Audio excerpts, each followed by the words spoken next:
Martin, I hope you were grateful for this.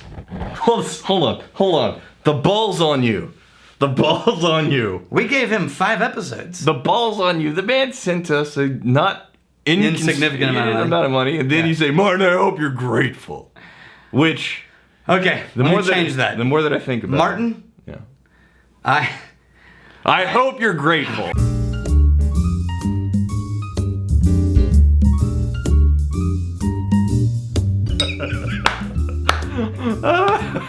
Oh man, we love to ball bust, don't we?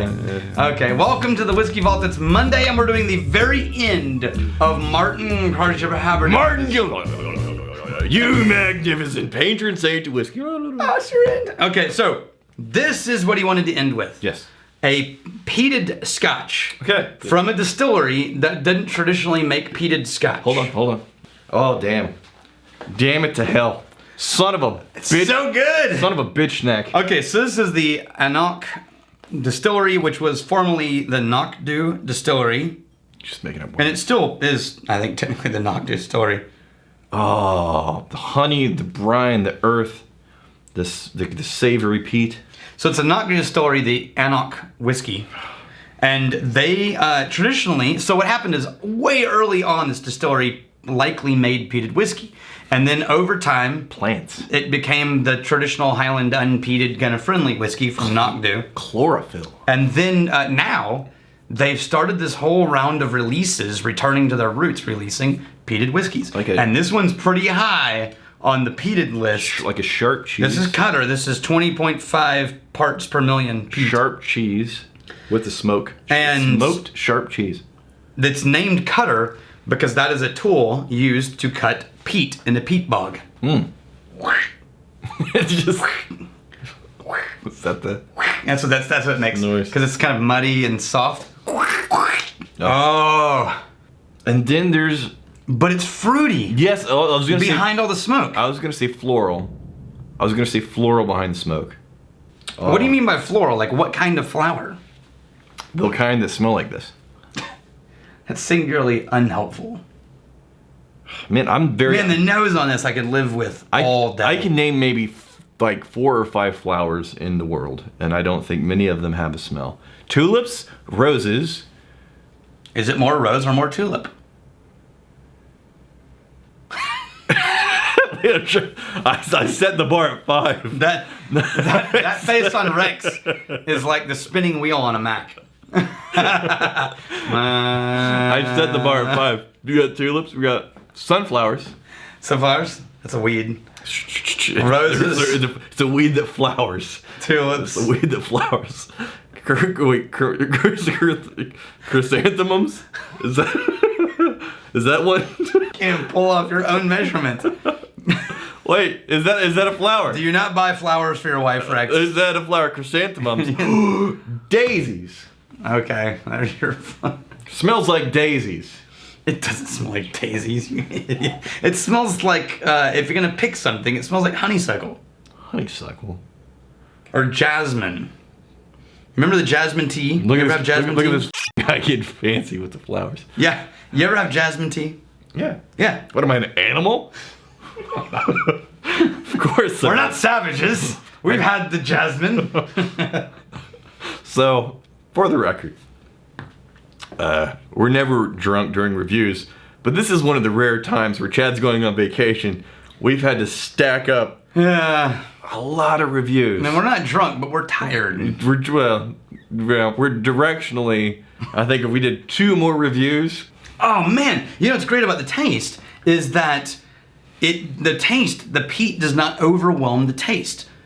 From the nose, you would think this is just going to be so peaty, it's going to overwhelm everything. Oh yeah. But the taste is kind of nice and light and kind of fresh tasting almost like fresh herbs. Yeah, and like garden herbs. It clings too. It's very oily. Yeah, it's definitely oily. Stays with you. But you would swear that peat smoke would completely obliterate the flavor profile. It doesn't. It's subtle. Now, this is 46%. Mm-hmm. There's a lot going on in this whiskey. This is really good. There's a lot going on. Yeah. Just a sip, like, well, I can talk, well, no, or that, or just which. I'm trying to figure out which thing should I talk about because they're all happening simultaneously. A lot of whiskeys you'll have, a sip, and then the notes change from moment to moment to moment. It takes you on a magical little journey. This is all the complexity all at once throughout the entire side thing, by side. And it drifts off very slowly. It really is. It's like trying to watch a race where you've got 3 people almost tying for first, and then you have to watch the tape back to figure out who actually hit the tape first. Right? There's so many things rushing to the front of this whiskey. Nothing is relaxed or holding back. Everything in this whiskey is leaning forward. In music, I would say, so when you're recording and you're doing session work, one of the questions you'll always ask when you come in and do work as in drums for the producer is, are we leaning on the back, middle, or front on all of these rhythms? Like, what kind of energy are we creating here? Now, if you've never recorded, backbeat's going to be things like hip hop, and soul and R&B, right, where it feels like the drums are leaning backwards, like boom, they're always on the back end of the beat, right? Yeah. Now, middle is just straight chat, boom. It's and then front edge is punk rock and Foo Fighters, where every beat is on the very front edge of whatever possible beat they're on. So it's bringing up the energy. Yeah, it's leaning forward. Right. This is a whiskey that's leaning forward. So Martin the bottom shelf week, respectable service for the people. This, good finish. Good finish. Oh, damn. Yeah, well worth it. Yeah, well done. Well done. All right, any final questions? Yeah. Do your job. No. Mike Sweeney, I have a story for you, but it's long. It's a mooch story. And interesting. Put it in there for you because it's a mooch story. I think you're going to like it. A few weeks back, my brother came to visit me in Minneapolis. We went to our favorite watering hole. It's called Kieran's Irish Pub. No. And I got a pour of Lafroig after we finished that. A nice Tinder across the table asked what else we wanted. Is a Tinder? Bartender. Oh, okay. I thought he meant a Tinder young piece. No. We hesitated for a second, and before we could answer, she told us to ask that guy what you should have, while pointing to a fellow sitting next to us. He was sipping a pint of Guinness and a whiskey pour. That's where the magic happened. Unbeknownst to us, the fellow was Kieran Folliard. Kieran himself, the guy behind Two Gingers, as well as the pub we were at. About an hour later, we had the bar staff pour us samples, and of all the whiskeys, he wanted us to try. The novice mooch inside me didn't know what to do, so I just kept nodding my head and drinking. What else do you do while mingling with an Irishman? The 2 most memorable whiskeys we had were Tyrconnell and Connemara. Yes, we got both of those in here. Oh, we'll get them out. But here's the Two Gingers. That's what the guy was repping. All of them. No. Dude, we're listening to so many whiskeys. Dude, there's no way. And a Guinness, too. He said a Guinness. No, there's no way. We need all of these things. It's not happening. Oh. We're stopping with Two Gingers. I'm not short thrift. The smell was... I thoroughly enjoyed the Tyrconnell, and can't find a bottle of it anywhere. Show them what it looks like. Show them what the bottle looks like. We've got 2 or 3 variations of it. I'll show you one. We'll get the right one. Well, here's a good one. Put it where the people can see. Just the classic single malt. Okay. The smell was very creamy to me, and something I could sip on all day. I just can't get it out of my brain. I'm sure you could have... I'm not sure you've done a review, but what whiskey... What is there some bullshit in there? The cork broke off and fell in. Oh, well, show them. Show them the glass. Look at that. This is why we're using synthetic corks. You know what Tyrconnell means in Irish? Shitty cork. Shitty cork. Try the Two Gingers. That's good. I just can't get it out of my brain. I'm not sure if you've done a review for it or not, but what whiskey do you think would be similar to this and one that could be easily found? Sláinte.